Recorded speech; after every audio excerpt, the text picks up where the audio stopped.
J'ai recensé 7 erreurs qui tuent la visibilité des publications sur LinkedIn. Je vous les livre en intégralité. Il y a peut-être des choses que vous devez corriger. Hello les amis, bienvenue sur cette chaîne. Moi c'est Nassim. Ma mission c'est d'aider les entrepreneurs à avoir plus de visibilité et plus d'opportunités commerciales grâce à LinkedIn et l'intelligence artificielle. Et dans cette vidéo, on va parler de communication car effectivement les amis, il y a des choses qui ne vont pas. Cette vidéo est bienveillante. Je vais livrer différentes erreurs dans le but de vous aider. N'y voyez aucun jugement de ma part, ce n'est pas l'objectif. Par contre, il se peut qu'il y ait parfois des petits détails, des petites choses à corriger dans vos stratégies de communication et je peux vous garantir qu'après certaines corrections, on peut avoir un nombre d'impressions, on peut avoir sa visibilité qui augmente grandement, c'est l'objectif de cette vidéo.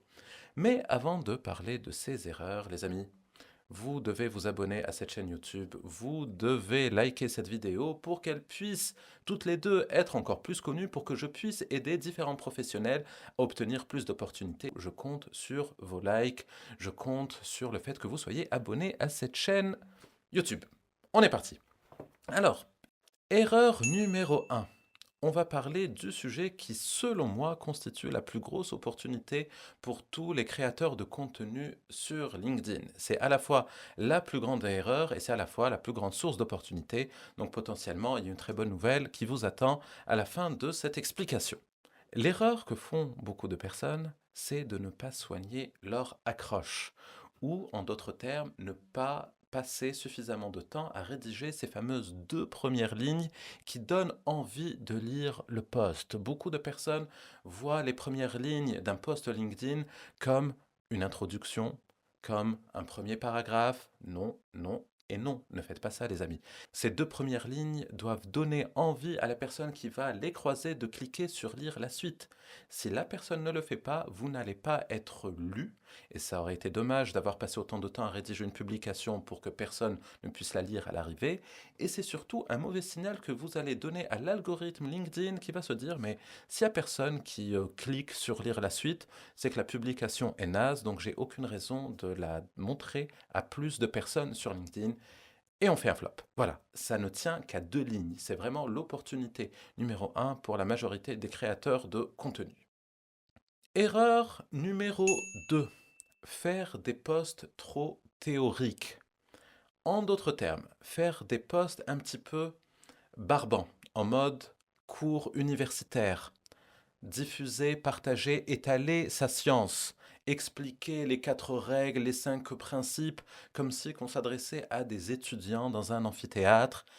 Et on est sur LinkedIn, on est sur un réseau social, on est sur un réseau où même si c'est des professionnels qui s'y connectent, les personnes ont besoin de se changer les idées, de se divertir, d'apprendre d'une manière peut-être plus fun, plus naturelle, d'avoir accès à des partages. Les personnes ne sont pas là sur LinkedIn pour s'instruire. Donc évitez à tout prix ce ton professoral. Il va faire fuir car personne ne veut s'instruire. Et je vous laisse applaudir ces dreams. Erreur numéro 3, parler uniquement de soi. Alors oui, c'est LinkedIn. On voit de plus en plus de personnes raconter leur vie, leur petit déjeuner, leurs moments familiaux, leur évolution professionnelle, mais c'est très orienté vers soi. J'ai fait, j'ai vécu, je remercie la vie, je. Et c'est un souci, ça fait partie des dérives du personal branding. On pense qu'en parlant de soi, on va se rendre plus désirable. Je vous laisse imaginer à quoi ressemblent les interactions que vous avez avec des personnes qui ne font que vous parler d'elles. Bah non, ça donne pas envie. Non, ça ne rend pas la personne qui ne fait que raconter sa vie dans tous les sens plus intéressante professionnellement. Ça la rend au contraire totalement inintéressante parce que cette personne-là n'est absolument pas orientée vers les autres, elle est orientée que vers elle-même. C'est un mauvais signal que l'on envoie à son réseau si on ne fait que parler de soi, si on ne fait que raconter la vie à travers son prisme. Il y a bien sûr un équilibre à trouver. Bien sûr qu'il faut laisser transparaître un petit peu sa personnalité, mais il faut surtout rédiger pour être utile aux autres, pas pour parler de soi, pas pour être désirable professionnellement parce qu'on aura partagé un élément personnel de sa vie. Non, ça ne fonctionne pas comme ça et les effets les dérives du personal branding où on parle de voilà, de sa réflexion du matin, de son petit déjeuner, de son déjeuner, de ce que l'on a appris, de ce que l'on a vécu, etc. Bon, il faut savoir doser les amis. Ce qui me permet de faire la transition vers la quatrième erreur que je vois. Parler de son entreprise. Alors, on peut croire que parler de son entreprise, c'est une bonne idée. Parce que oui, on est sur LinkedIn, on est sur un réseau professionnel, on s'adresse à des professionnels. Pourquoi ne pas parler de son entreprise? Et c'est une erreur. Ça se traduit souvent par des posts, on va parler de... Au début, ça part toujours bien. On va parler d'une problématique, on va parler d'une personne, on va parler de quelque chose de plutôt intéressant. Et ça va vite se terminer par chez Eagle Eye Digital, je prends le nom de mon entreprise, on accompagne des professionnels à avoir plus de résultats sur LinkedIn. Voilà. Et à partir du moment où on met le chez le nom de l'entreprise, c'est pas bon.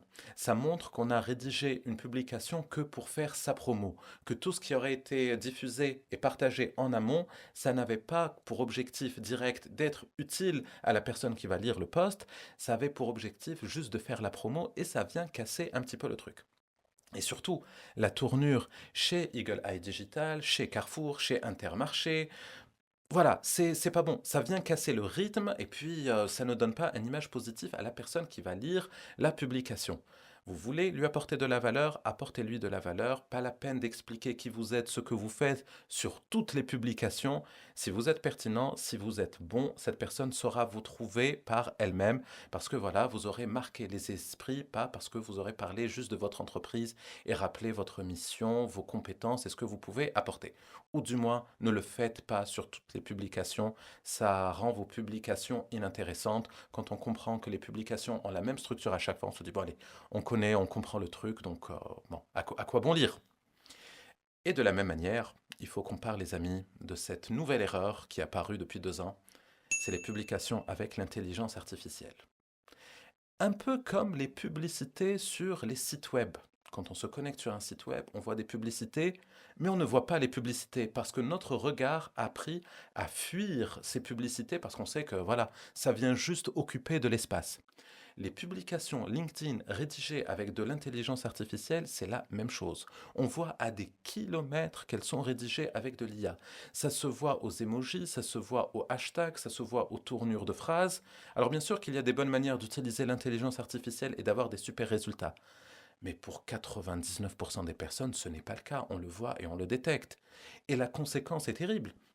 Ce n'est pas juste cette publication qui ne va pas être lue, mais inconsciemment on va se dire si cette personne s'appuie sur de l'intelligence artificielle pour faire des posts souvent insipides, ça ne vaut absolument pas la peine de s'intéresser aux prochaines publications.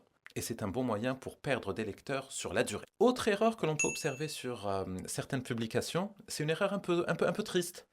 C'est quand on va diffuser du contenu et qu'on va essayer de créer de l'interaction. Ça va se traduire par un message à la fin de la publication. Et vous, qu'est-ce que vous en pensez? Très, très, très, très souvent, surtout quand on n'a plus une communauté, personne ne répond à ce type de message. Pourquoi? Parce que les lecteurs qui auront vu passer cette publication n'auront pas ressenti que c'est un sujet qui s'adresse à eux directement.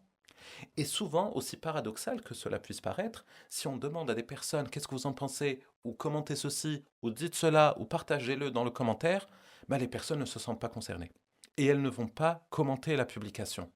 Et l'effet est désastreux, parce que ça donne l'image de quelqu'un qui parle un petit peu dans le vide, qui demande à un réseau de communiquer, de partager, d'interagir, et qu'il n'y a pas réellement d'interaction. Voilà, c'est un peu triste et souvent on obtient des commentaires quand on ne demande pas aux personnes de laisser des commentaires. Donc voilà, évitez d'essayer de forcer l'interaction, ça ne marche pas beaucoup sur LinkedIn à moins d'avoir une communauté très forte et très solide et très mobilisée, mais ce n'est pas le cas de la majorité des créateurs de contenu sur LinkedIn.